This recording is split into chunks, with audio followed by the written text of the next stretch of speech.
everyone, this is I Am Ninja, and I've got the video on crappy VGA mode. It's a high definition camera, but I want to be able to take quite a lot of videos today, and I haven't got enough memory, so I'm putting it on VGA, so I'm sorry if the quality's bad. It should be alright.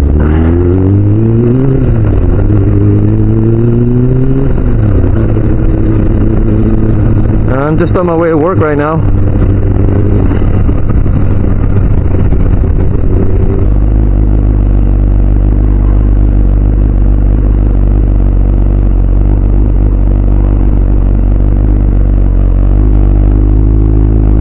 My nose is pressing right against this camera, right next to the record button, so I'm worried that my nose is going to hit it and stop recording.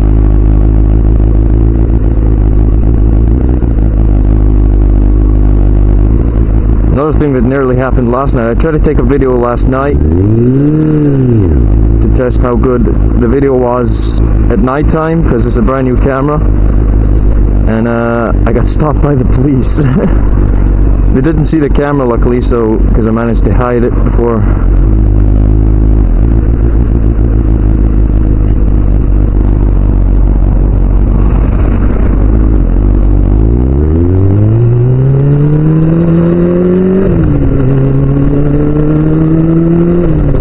To hide the camera before they got to me, but I was alright. They were just asking me what I was up to because I was driving around, you know.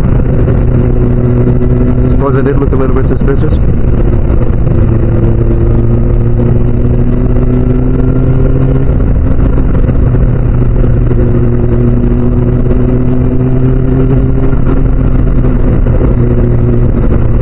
I just told them, you know, it's like just after work, it's a nice night, I'm out for a ride.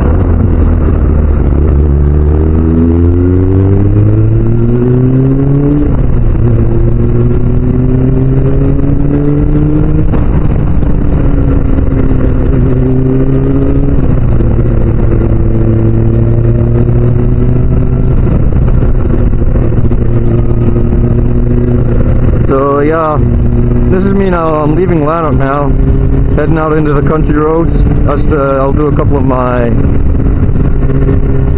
tips videos on techniques on riding a motorcycle, because, you know, the traffic's quiet and got long open roads, so it's a lot easier.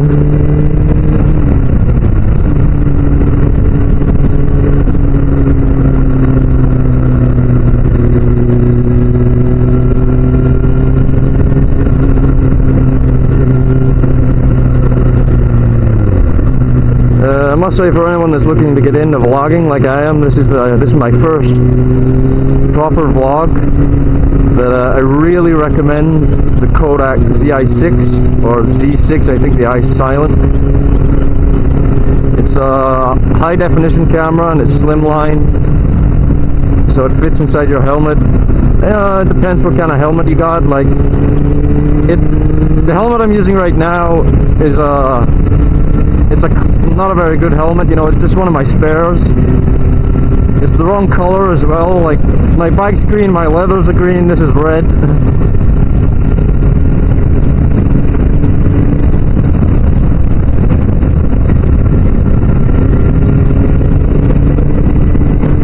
Basically what I did was it just fit inside my camera, but it wasn't very comfortable, so the padding in the front of my helmet, it's like leather padding. I cut a slot in it, like the same width as the camera, and then the camera slides into it easily, and then I just secure it with a bit of duct tape.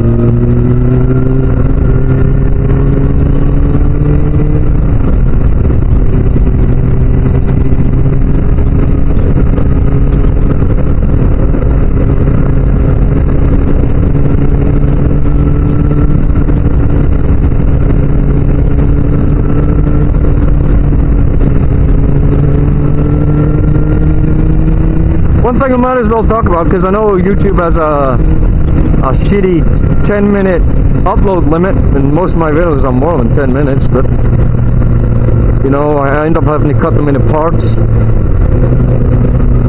But one thing I'll try and fit in, I don't know if this went over the 10-minute limit yet or not, but one thing I'll talk about in this 10 minutes is the start of the biking season. You know, I'm an all-weather rider. I ride all year round. I ride through the winter, spring, summer. I do it all. Usually I just change bike. Like I rode a 125 through winter, so my good bike didn't get ruined by all the salt in the roads and the snowy weather.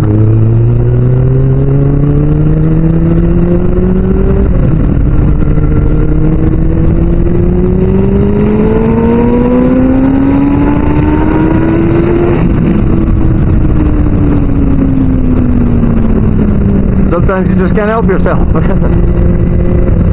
Oh great, we got a train coming.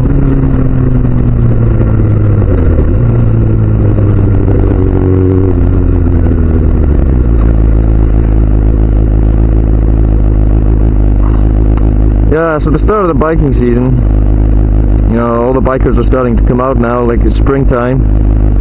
And one thing I've noticed since we all started coming out is that cagers, you know, car users, are started to complain a lot.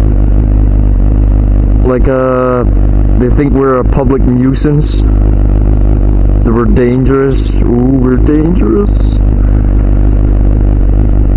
And I mean, I was gonna say I read an article in the Metro, which is a paper here, but I didn't read it. One of my friends read it, and he sent me a message on my phone telling me about it, but I couldn't find the paper, so I never got a chance to read it. But he told me some of the things that it said in it, and it was like an article all about complaining about bikers hitting the roads and how we're a danger to the public, supposedly. One thing I don't understand is, like, motorists hate us so much, whereas 90% of accidents involving a car and a motorcycle are caused by the car.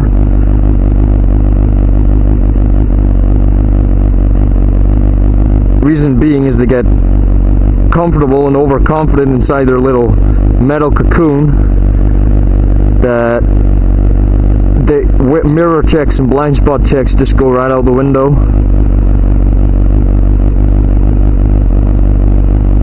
Like just the other day there in the gas station, there was a queue waiting to get to the pump, and right at the front there was a pump available, but none of the cars could get to it because there wasn't enough room for a car.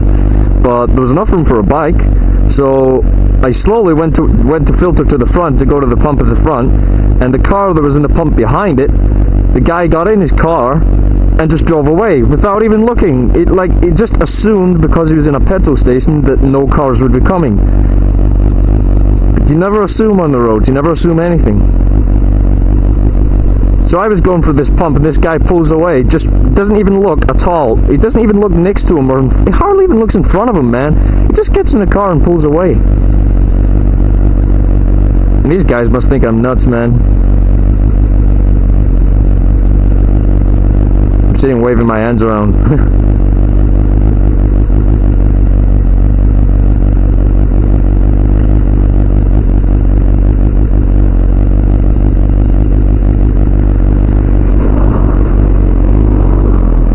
Yeah, so he just pulls away, he doesn't even look, you know.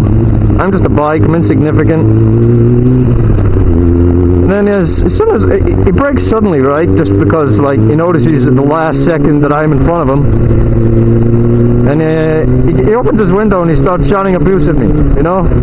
He's like, "What's where you're fucking going, man?" And I'm like, what's wrong with fucking going? You know, you're the one that just pulled away without doing any sort of sight checks, without looking in your blind spots, without checking your mirrors.